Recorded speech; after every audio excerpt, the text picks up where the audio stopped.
So we're going to take this card. We're going to take the Jack of Diamonds, okay?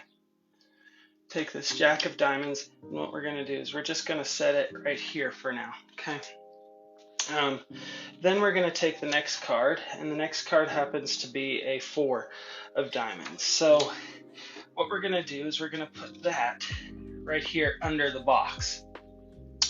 Now what was that card? That was Jack of Diamonds, right? Okay, so we're just going to slide the Jack of Diamonds into the deck. And all we need to do is just riffle the end like that. Now, the card has popped to the top, the Jack of Diamonds. And if we just pull that top card off, it should be the Jack of Diamonds. Well, that's actually the 4. Well, if this is the 4, what's this card then should be? The Jack of Diamonds. Gary, why don't you go ahead and name any card? 3 of clubs. I honestly, we've talked before. I kind of knew that you wanted the 3 of clubs, and so just for you, I got you the 3 of clubs. I'm sure you see it on there, and I know that you've seen that gag before, but it's still a good one. I like that one. But you did say you wanted the 3 of clubs, right? So if we just look through this deck here, there should be just one card and one card only that's reversed. Now you had said the 3 of clubs, so let's take a look, and in fact that is your 3 of clubs. There are other people who tend to be very difficult as well. Say for instance, the 8 of hearts. They'll I go to find their card, and well, of course I take the deck and I start shuffling. I'm just like, okay, shuffle the deck, and this person, well, they like to make sure that I really can't find their card, and so they take the deck from me and they begin a series of shuffles. And then of course they want to be really mean, and so they'll start just flipping cards randomly, whichever way they so choose. Well, this creates a very big problem for me because, of course, there's cards that are face down, there's cards that are face up, there are even cards that are back to back. But I tell him it's not a problem. I have him hand me back the deck, and I say that's not really an issue to me at all. I just snap my fingers, and just like that, all but one card is the right way in the deck. And if we take that card out, that is the 8 of hearts. So really, if you have somebody who's difficult to deal with, go ahead and just do that. That will generally show that it doesn't really matter for a magician who shuffles the deck. The Ishihara test is a test that determines color blindness or not. And so they'll take the cards like this, and they will they'll hold them up and see if you can see them. And these cards help to determine doctors or optometrists, I believe. I can't remember the technical term, but they tell them if you're colorblind or not. So what I'm going to do is I'm just going to go through these cards, and you're going to tell me if you can see the number. Before we begin, though, how many? Let's see. I first need to ask, what color is that? Gray. Okay. So I'm not seeing things. Okay, so now we'll go ahead and we will go through. Now, we're not going to need this. This is just for the instructions, but we'll begin, and I probably will go fairly quickly. But can you guys see that? Hopefully you can see that 7. How about the 8? And the 9? You guys can see that too. Maybe if I hold it up in the camera, you guys can see it better. 12. guys make sure you can see that. And then finally the 13. Now, I'm hoping everyone could see that, because I'm about to just alter perception. What I'm going to do is I'm going to snap my fingers. Now you should be seeing colors, the colors.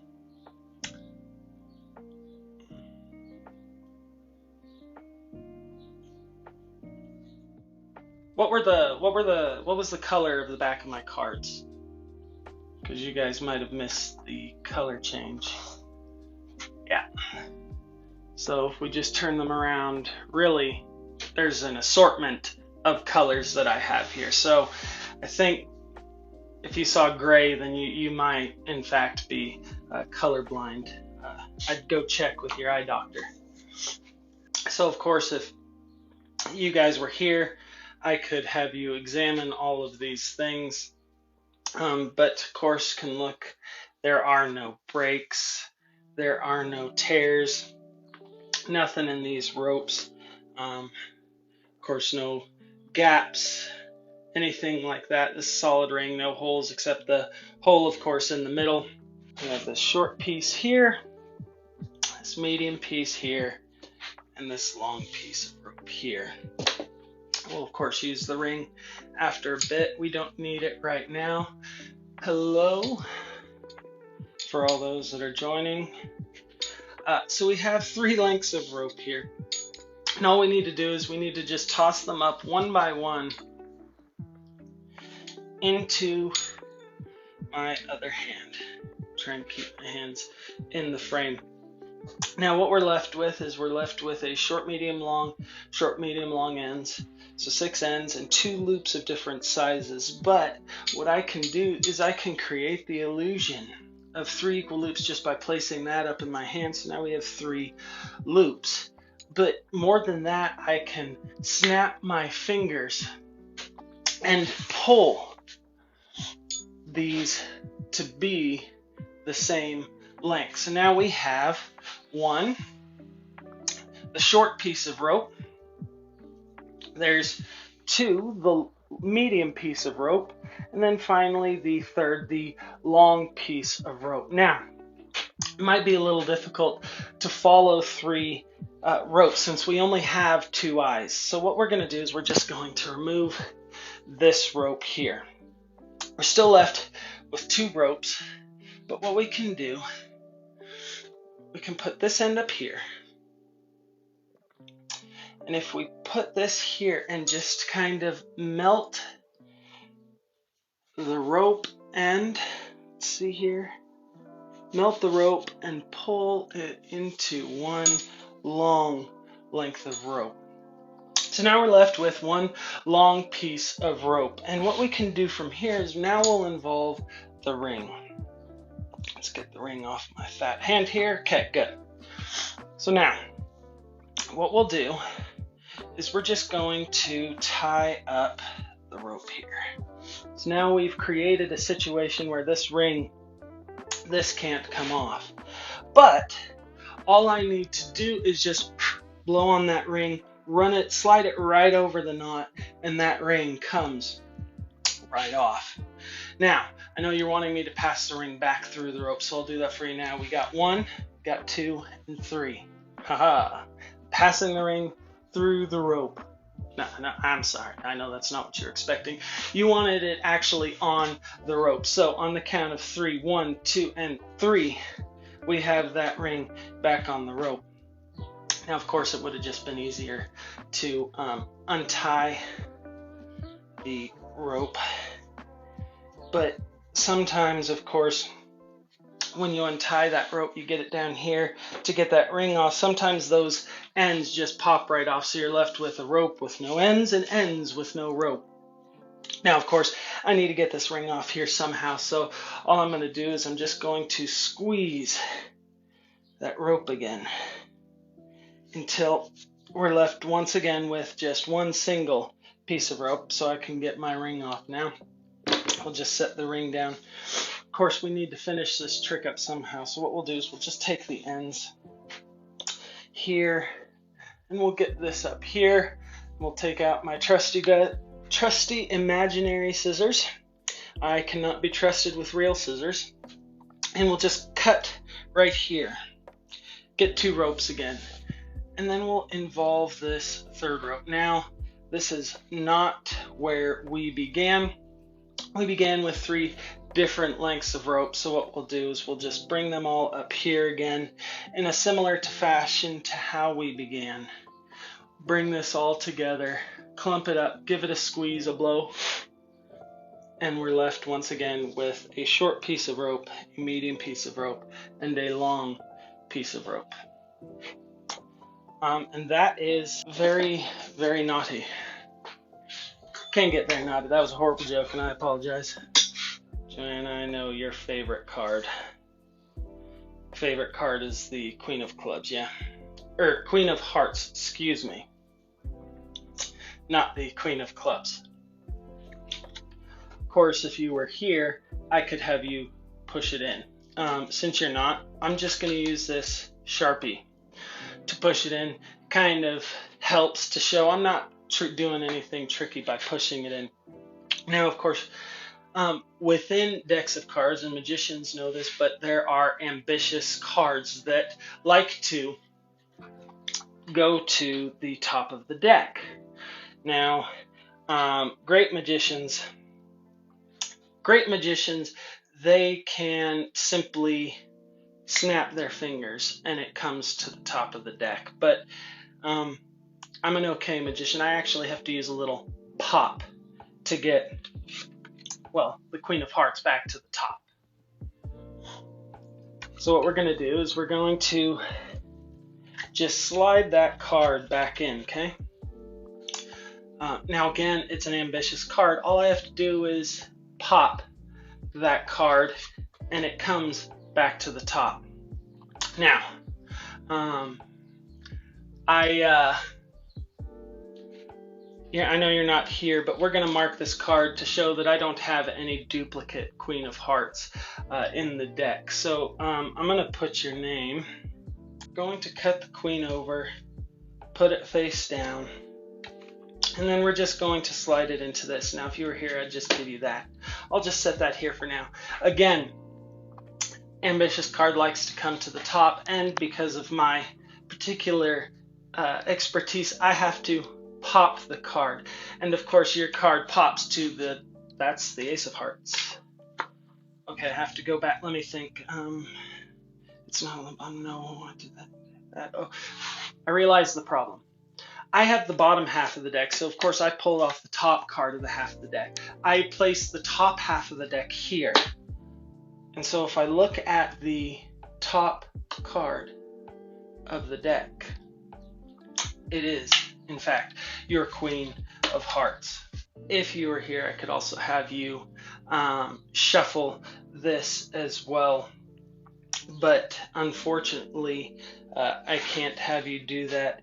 The card, though, does like to come to the top. See, if I just give it a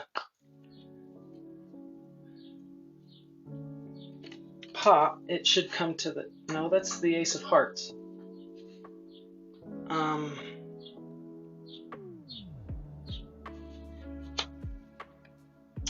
Well, I don't know what happened to your card. Your card has vanished from the deck. So let me try giving it a shuffle. Give it a couple different shuffles. We lost a card, that's okay. Snap. No, okay, see, I'm an okay magician. Let's pop it to the top again. Okay, that's a 10 of diamonds. Well, unfortunately, my magic has eluded me, even because your card is completely gone. And I can even, if we go through the deck, it's gone. It's not in here anymore, Joanna.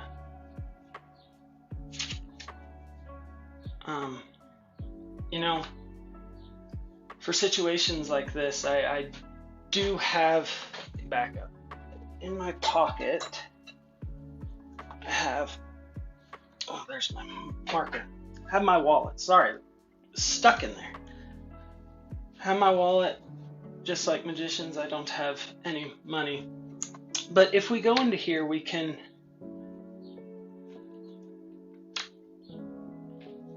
have my ID, and right here, I always keep one spare card. If you were here, I could have you pull it out for me. But if we just slowly pull it out here. Your heart, again, was the Queen of Hearts. We signed it. We put a word on it that I couldn't possibly have copied beforehand. But your card ended up in my wallet. And so we didn't lose the card after all. It just wound up in my wallet. If we take the top card of the deck, the Nine of Hearts, what we can do is we can place it in the deck, and you can actually see it in the deck, and it's roughly halfway. But if we just spin it, we place it roughly in the middle and just push it in. Now, if we look at the top card of the deck, top card is Five of Spades. The Nine of Hearts is a time traveler. See, if we turn back the deck, well, it'll come to the top. So let's take a card out of the middle. This time I won't look. Try and hold it long enough so that you can see it, because I can't look back. We'll give it a cut. We can even give it an overhand shuffle. But we get your card lost. Now, if we snap my fingers, we'll turn over that top card. Was that your card? Well, see, I told you I'm not a great magician. I can't snap my fingers. What we're going to do is we're going to do something different then. I'm going to riffle through, and I'm going to actually put this card in. Okay, there. Now that was random. Let's see. Is that... I don't think that's your card because I put it away. So I'm just going to assume that's not your card. What about that one? Okay. Then I have to finish this somehow. You know what I'm going to do? I'm going to blow. This was our locator card, but just the blow should have changed it into your card. Right there. Okay, do you want this card or the undercard? I think you mean that card there. That was on the underside. So go ahead and look at it. And, okay, got it? Good.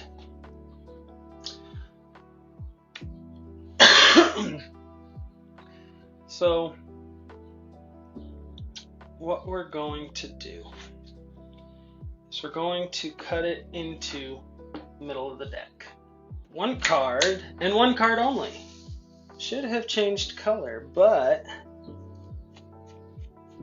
Ah, there it is. There's the red in a sea of blue. So let's just... I guess it might have been easier just spreading this way. But, you know, heat of the moment, don't necessarily think about it. Now, if we turn over this card, you get the Four of Spades. Is that your card? Nice, nice, nice, nice. Okay, so I thought so because it was marked. What we'll do is we'll just set it down there. Now, I'm going to be going very slowly through this shuffle, Joe. Can I get you to say stop?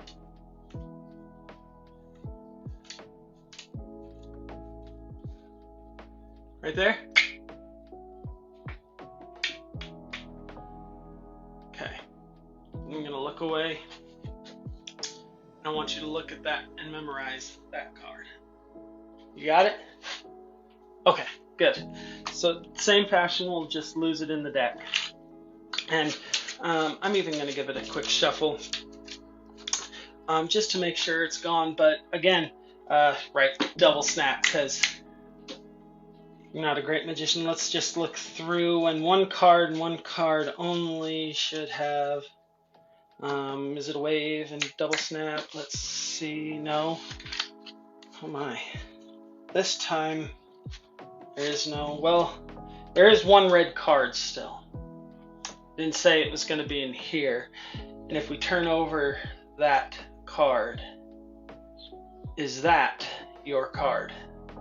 One year, I was traveling through all of the stores, and I had seen one store that just had a table, and a man was standing behind it. He was dressed kind of like Merlin, was looking like a mage from fantasy. And I saw he was holding something red in his hand, and I was curious. I walked up to him. I said, "Hey, what are you selling? What do you do?" And he's like, "Oh, I sell a card trick." I was like, "Well, that's interesting. How much do you want for it?" And he said, "Well, it's a tad expensive. It's about $150. I said, "Well, that is a little expensive." And I asked him, "What is it?" And he said, "Oh, it's just a game. I have this card. I have this card, and I have that card. It was just these 3 cards." "Well, that's awfully expensive for a card trick." And he said, "Well, I'll tell you what. We can play the game. For every time you answer wrong, you give me $10, or you owe me $10, $10 more, and so on and so forth. But every time you get it right, that's $10 less you have to pay." I said, "Well, it's not a bad deal." I said, "Okay, what do I have to do?" He said, "All you have to do is find that card." I saw him cut a card to the bottom. I said, "Okay, that's easy. It's on the bottom." He said, "No, that's this card." I said, "Okay, it's on top then." He said, "No, that's also this card." I said, "Well, okay, if it's not on top, it's not on bottom, it's got to be in the middle." He said, "Sorry, again, that's this card." I said, "Okay, I owe him $30 now." And I said, "Well, you don't even have that card anymore." He said, "Wrong. I have that card here on the bottom. But I also made it easier for you because I left it for you on top, and I left it for you as well in the middle." At this point, I owe him $60. I'm starting to get frustrated. I say, "Okay, you have more than 3 cards." He says, "I have 1, 2, and 3 cards." Now I owe him $70. He says, "I tell you what, double or nothing. I have this card, and I have that card. If you can tell me what this card is, you can get it for free." I said, "That's easy. I know what card that is. That card is this card, because you had 2. He says, "I'm sorry, Sonny, but while you were looking at this card and that card, you missed out on the money card."